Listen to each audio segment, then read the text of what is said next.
Hello students. Uh, in my previous video, I discussed with you some important themes which have been discussed by the dramatist in the play Pygmalion. Language, communication, speech, social distinction, social class, social hierarchy, manners, transformation, gender solidarity, feminism, and some other aspects which are very much related to it. Now, Shaw also used the weapon of, satire in this play, and his goal was to satirize the shallowness of the society, which has a preconceived notion that one's status is based on one's clothes, one's attire, one's manners, one's language. So, satire is also very much found there here in the play Pygmalion. But here in this video, I'll discuss some important symbols which are used here in this play. Now, symbols are always very powerful. Actually, they give strength to the meaning. If they are used in the text. We have some prominent symbols here in the play Pygmalion, and one important symbol is the symbol of the flower shop, which is run by Elijah Doolittle. Now, the symbol of flower shop. Uh, this flower shop, which Elijah wishes to own, just in the beginning of the play, it symbolizes all of Elijah's hopes, dreams, aspirations. So this flower shop is, here is used as a symbol in the play. Then you have the symbol of the mirror. Now, as when you read the play, you'll find that Elijah has never seen herself clearly before. Now, and that is why she does not find any flaws in herself. The mirror, actually, which she sees in Higgins's bathroom, is representative of Eliza's, waking up. Now, this is actually to wake up and to realize that she can improve her life and herself.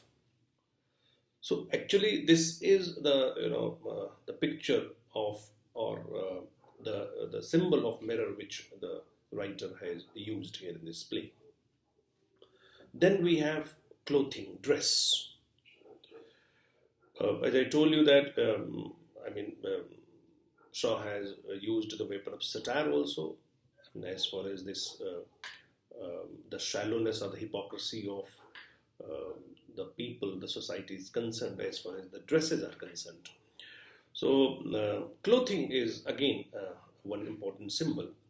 What the characters wore was representative of their societal status.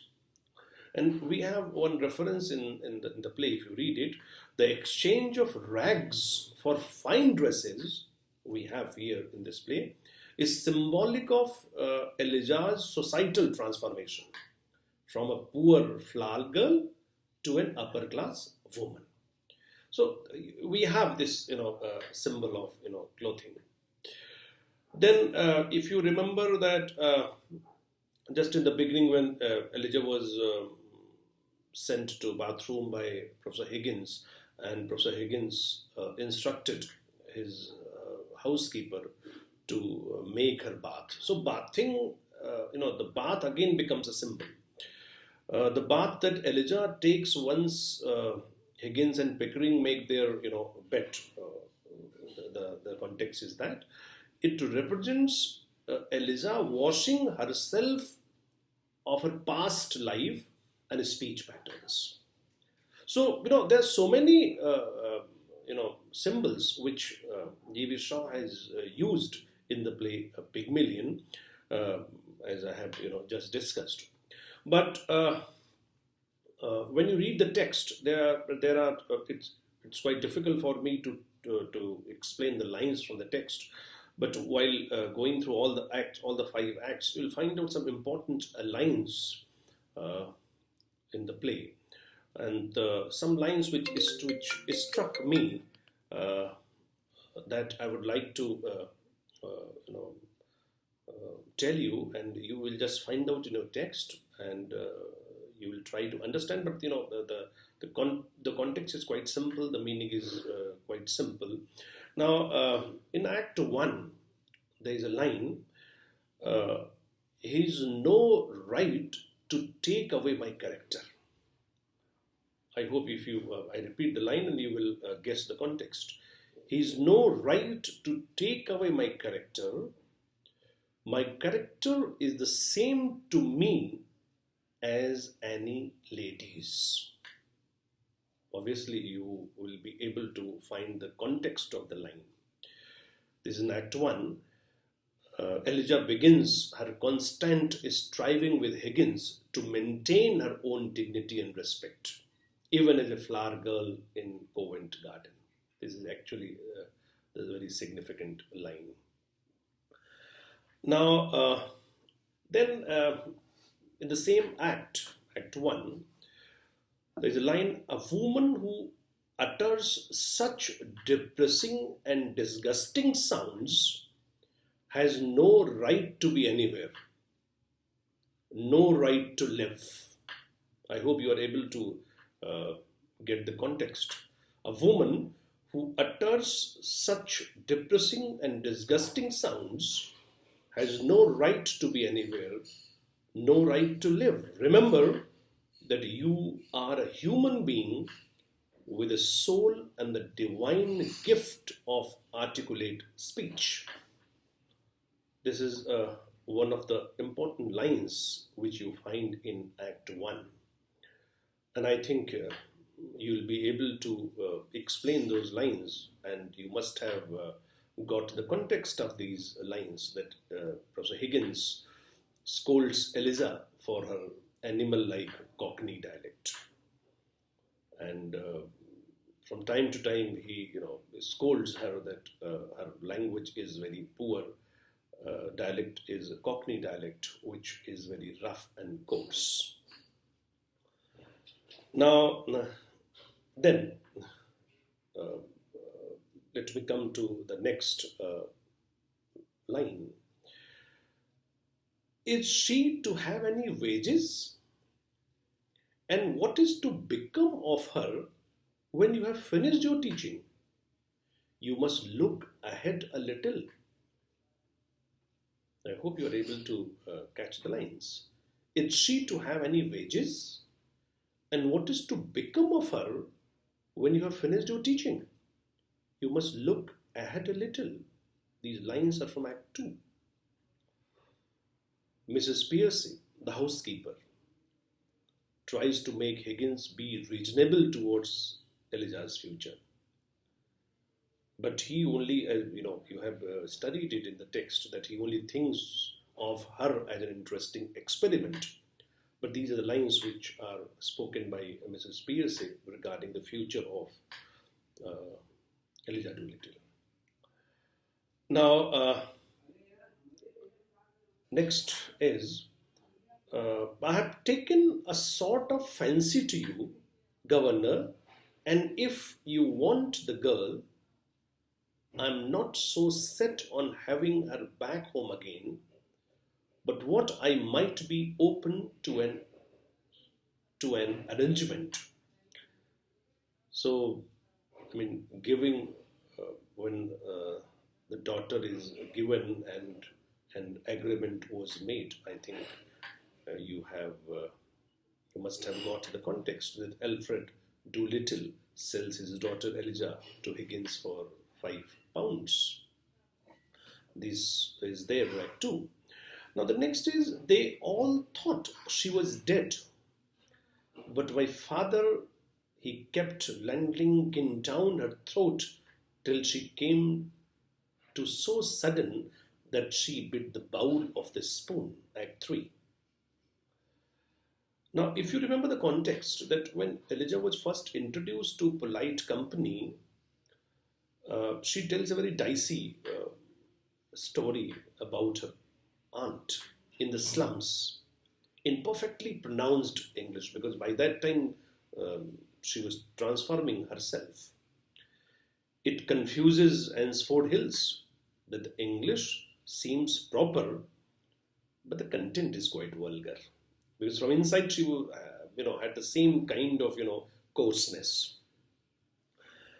Now there's so many significant lines like that.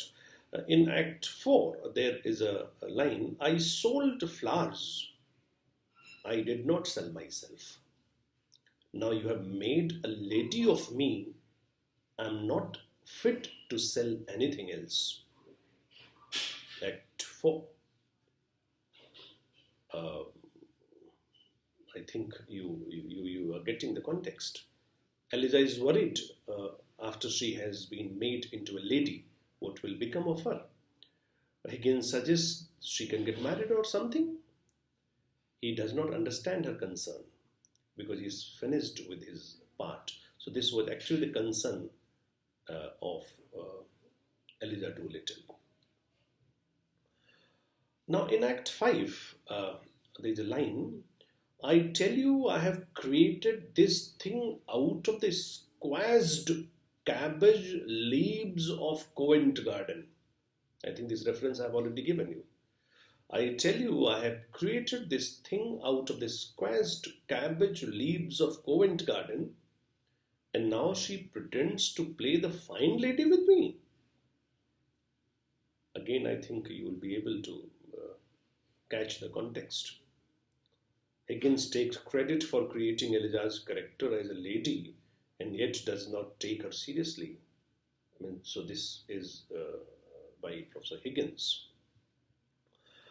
Now then in Act 5, there's a line: yes, you can turn around and make up to me now that I am not afraid of you and can do without you.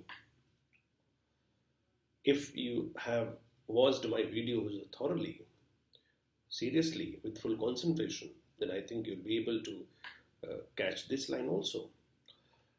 Yes, you can turn round and make up to me now that I am not afraid of you and can do without you. Act 5. So Elijah rejects Higgins and strikes out for her own life. This makes Higgins shift his attitude towards her. Suddenly he appreciates she's a real person. So there are so many significant lines in the play, but it's quite difficult for me to deal with all the lines. So these were certain important lines which I have discussed with you. But if you have text with you, you just start reading the text from the very beginning. You'll be able to understand each and every point in the light of those points which I have discussed in my videos. I hope all these video lectures will be very useful to you. And this is the lockdown period, and you'll be having plenty of time at home. So just watch these videos with full concentration. You'll get a lot of benefit from these lectures. Thank you very much.